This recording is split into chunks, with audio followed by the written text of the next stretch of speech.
नमस्कार मित्रांनो, लग्नानंतर होईलच प्रेम या मालिकेच्या वटपौर्णिमेच्या पावन दिवशी आपण बघणार आहोत दोन अनोख्या जोड्यांमधील भावनिक बंध. एकीकडे नंदिनी आणि जीवा लग्नानंतर एकमेकांमध्ये गुंतलेले असतात, पण अजूनही त्यांच्या नात्यात काहीही न बोलणारी अंतरे आहेत. नंदिनीने मनापासून जीवाला स्वीकारलं असतं, पण तरीही काव्याचं भूत अजून तिच्या आयुष्यात आहे. तर दुसरीकडे काव्य आणि पार्थ दोघेही मनात काही भावना दडवून बसलेले आहेत. काव्याचं मन अजूनही जीवामध्ये अडकलेलं आहे का, की ती आता पारच्या सहवासात नव्या नात्याला संधी देत आहे. वटपौर्णिमा ही सण केवळ व्रताची नाही, तर विश्वास, प्रेम आणि नात्यांची परीक्षा घेणारी वेळ असते.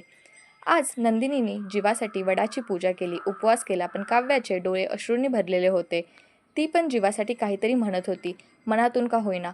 पार्थ मात्र शांत आहे, पण त्याच्या नजरेत काव्याविषयी काळजी आहे. आता या सर्वांमध्ये कोणतं नातं टिकेल, कोणाची निष्ठा खरी ठरेल, वटसावित्रीच्या साक्षीने कोण ठरेल कोणाचा खरा साथीदार? तर मित्रांनो, पाहूयात हे पुढच्या भागात. तोपर्यंत आपल्या चॅनलला सबस्क्राईब करा.